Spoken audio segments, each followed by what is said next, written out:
بسم اللہ الرحمن الرحیم۔ السلام علیکم ورحمۃ اللہ وبرکاتہ۔ قربانی کے جانور کی صحیح عمر کیا ہے؟ کیا 1 سال کا بکرا یا بکری قربانی کیا جا سکتا ہے؟ یہ ایک اہم مسئلہ ہے جس کے بارے میں بہت سے لوگ جاننا چاہتے ہیں، اور بہت سے لوگ اپنی ناواقفیت کی وجہ سے اپنی قربانیوں کو ضائع کر بیٹھتے ہیں۔ آئیے حدیث کی روشنی میں جانتے ہیں کہ قربانی کا جو جانور ہے اس کی صحیح عمر کیا ہے۔ صحیح مسلم میں حدیث ہے، نبی کریم صلی اللہ علیہ وسلم نے فرمایا، لا تصبحوا الا مسنہ الا ان یسر علیکم فتصبحوا جزءا من الزانی، کہ تم صرف اور صرف دونتا جانور ہی ذبح کرو، اللہ یہ کہ تنگی ہو جائے تو پھر بھیڑ کی جنس میں سے 1 سال کا جانور تم قربانی کر سکتے ہو۔ تو یہ حدیث مبارکہ اس بات کی دلیل ہے کہ قربانی کے لیے صرف اور صرف دونتا جانور ہی قابل قبول ہے۔ جانور کا دونتا ہونا یہ شرط ہے، یہ لازمی ہے۔ ہاں تنگی ہو جائے تو پھر بھیڑ کی جنس میں سے 1 سال کا جانور قربانی کیا جا سکتا ہے۔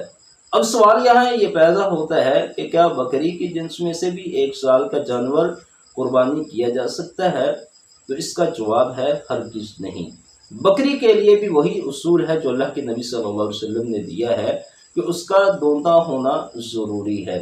صحیح بخاری میں حدیث ہے، حدیث نمبر 5556 ہے، سیدنا ابو بردہ رضی اللہ عنہ نے اپنی قربانی نماز عید سے پہلے کر لی۔ جب انہیں مسئلے کا علم ہوا، اللہ کے نبی صلی اللہ علیہ وسلم نے فرمایا کہ اس کی قربانی ہوتی نہیں جو نماز عید سے پہلے قربانی کر لے۔ تو پھر وہ اللہ کے نبی صلی اللہ علیہ وسلم کے پاس آئے، کہنے لگے، یا رسول اللہ صلی اللہ علیہ وسلم، میرے پاس ایک بکری ہے جو بھی دونتی نہیں ہوئی اور موٹی تازی ہے، 2 بکریوں کے برابر ہے، کیا میں اسے قربانی کر سکتا ہوں؟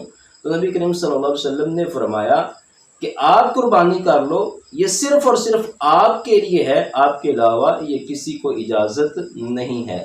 تو بڑے واضح الفاظ میں اللہ کے نبی صلی اللہ علیہ وسلم نے یہ بیان کر دیا کہ بکری کا جزا قربانی میں قابل قبول نہیں ہے۔ بکری کے لیے بھی وہی اصول ہے کہ اس کا دونتا ہونا ضروری ہے۔ یہ صرف اور صرف رخصت بھیڑ کی جنس میں سے ہے کہ اگر دونتا جانور نہیں مل رہا تو پھر بھیڑ کی جنس میں سے 1 سالہ جانور جو بھیڑ کے بچہ ہو اسے قربانی کیا جا سکتا ہے۔